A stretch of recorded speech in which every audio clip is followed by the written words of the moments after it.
أعوذ بالله السميع العليم من الشيطان الرجيم من همزه ونفخه ونفسه بسم الله الرحمن الرحیم۔ گزشتہ کل ہم نے سورۃ المائدہ کی 2 آیتیں پڑھی تھیں، آیت نمبر 42 اور 43۔ آج ہم پڑھیں گے آیت نمبر 44 سے۔ یہودیوں کی اللہ تعالیٰ نے باتیں ذکر کی ہیں۔ وہ اللہ تعالیٰ کے احکام کو نہیں مانتے تھے، خاص طور پہ وہ احکام جن میں وہ سختی محسوس کرتے تھے۔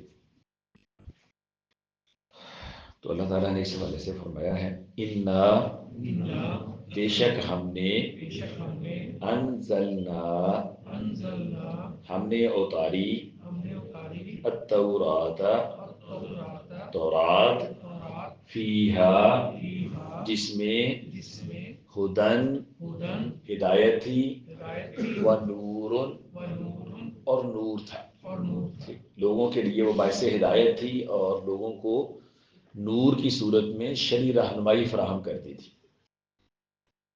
یحکم فیصلہ کرتے تھے بہا اس کے ساتھ النبیون اللہ کے نبی الذین وہ جو اسلموا فرما بردار تھے۔ تورات کے ساتھ اللہ کے انبیاء وہ فیصلہ کرتے تھے، اور اللہ تعالیٰ نے اپنے انبیاء کی تعریف کی ہے کہ وہ اللہ کے فرما بردار تھے، ٹھیک ہے، یا دین ابراہیمی پہ پوری طرح قائم تھے۔ یہودیوں کی طرح، یعنی ان کے عوام کی طرح نعوذ باللہ، وہ اللہ کے احکام کو بدلنے والے یا اس میں تبدیلی اور ترمیم کرنے والے نہیں تھے، ٹھیک ہے۔ تو چونکہ یہود اللہ کے رسولوں پہ نبیوں پہ بہتان لگایا کرتے تھے اور ان کی بھی بے ادبی اور گستاخی کرتے تھے، اس لیے اللہ تعالیٰ نے یہودیوں کا تذکرہ کرتے ہوئے ان کے انبیاء کی تعریف کی ہے کہ انبیاء کرام علیہ الصلوۃ والسلام تورات پہ پوری طرح عمل پیرا تھے اور مکمل اللہ کے فرما بردار تھے۔ تو یہ انبیاء کرام علیہ السلام جو ہے یہ فیصلے کرتے تھے تورات کے ساتھ۔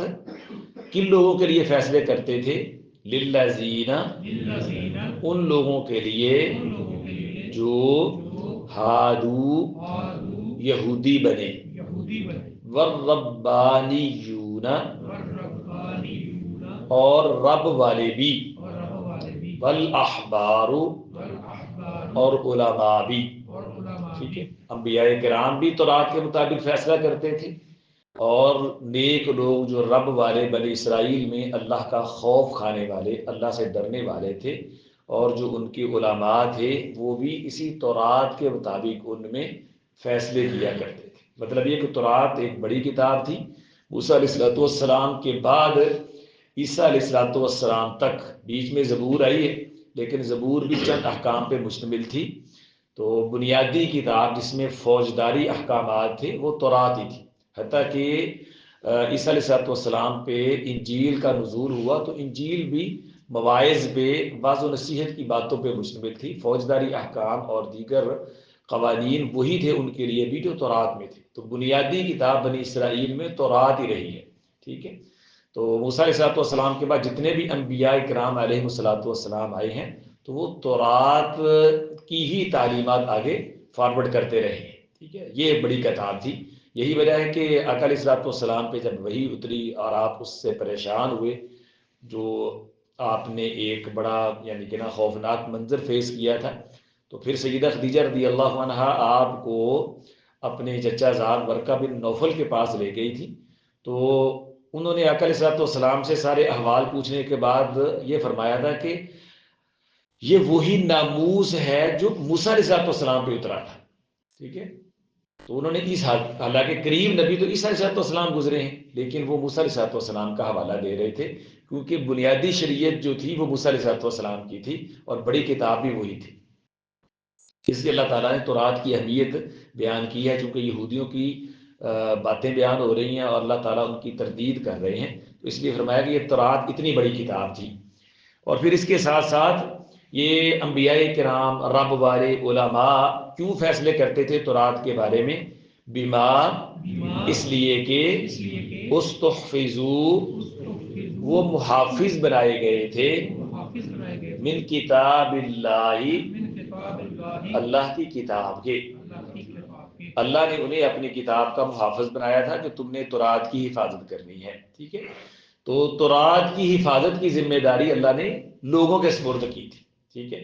لیکن قرآن کا یہ اعجاز ہے کہ اللہ نے لوگوں کے ذمے بھی، علماء اہل علم کے ذمے بھی اس کی حفاظت لگائی ہے، اور اللہ خود بھی اس کا محافظ ہے۔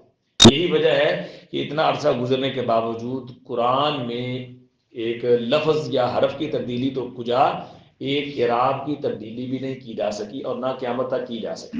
یہ فرق ہے لوگوں کی حفاظت کا اور اللہ کی حفاظت کا، ٹھیک ہے؟ وَكَانُوا، اور وہ تھے، علیہ، اس پر، شہداء، گواہ۔ یہ ربانیین اور علماء جو ہیں اس بات کے گواہ تھے کہ یہ تورات واقعتاً اللہ کی کتاب ہے، اللہ کی طرف سے نازل کرتا ہے۔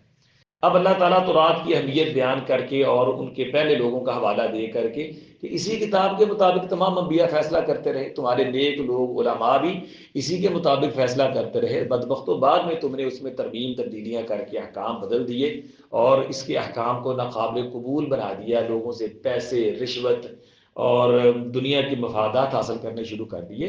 تو اب بھی اسی ڈگر پہ آ جاؤ۔ فلا تخشوا الناس، تو نہ تم ڈرو لوگوں سے، واخشونی، تو مجھ سے ڈرو، ٹھیک ہے؟ اللہ سے ڈرو، لوگوں سے نہ ڈرو۔ تورات کے جو احکام ہیں، جس طرح زانی، بدکار، شادی شدہ عورت مرد اس کو سنسار کرنا ہے تو سنسار کرو، اور اسی طرح تورات کے جو باقی احکام پہ ان پہ عمل کرو، اللہ سے ڈرو، لوگوں سے نہ ڈرو۔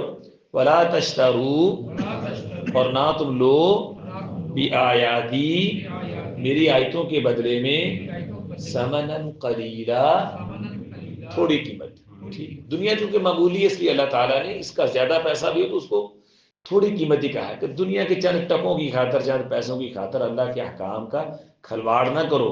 لیکن یاد رکھو، وَمَن لَّمْ، اور جو آدمی نہ یحکم، فیصلہ کرے، بما، اس کے ساتھ، جو انزل اللہ، اللہ نے اتارا ہے۔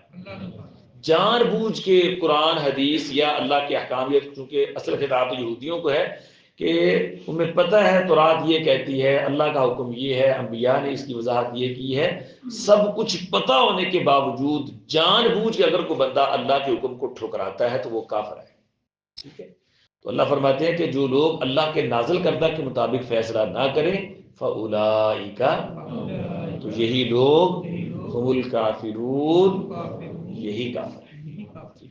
اِنَّا، بے شک ہم نے، انزلنا، ہم نے اتاری، التوراۃ، تورات، فیہا، جس میں، ہدن، ہدایت تھی، ونور، اور نور تھا، یحکمو، فیصلہ کرتے تھے، بہا، اس کے ساتھ، النبیون، اللہ کے نبی، الذین، وہ جو، اسلموا، فرما بردار تھے، للذین، ان لوگوں کے لیے جو، ہادو، یہودی بنے، والربانیون، اور رب والے بھی، والاحبار، اور علماء بھی، بما، اس لیے کہ وہ استحفظوا، محافظ بنائے گئے تھے،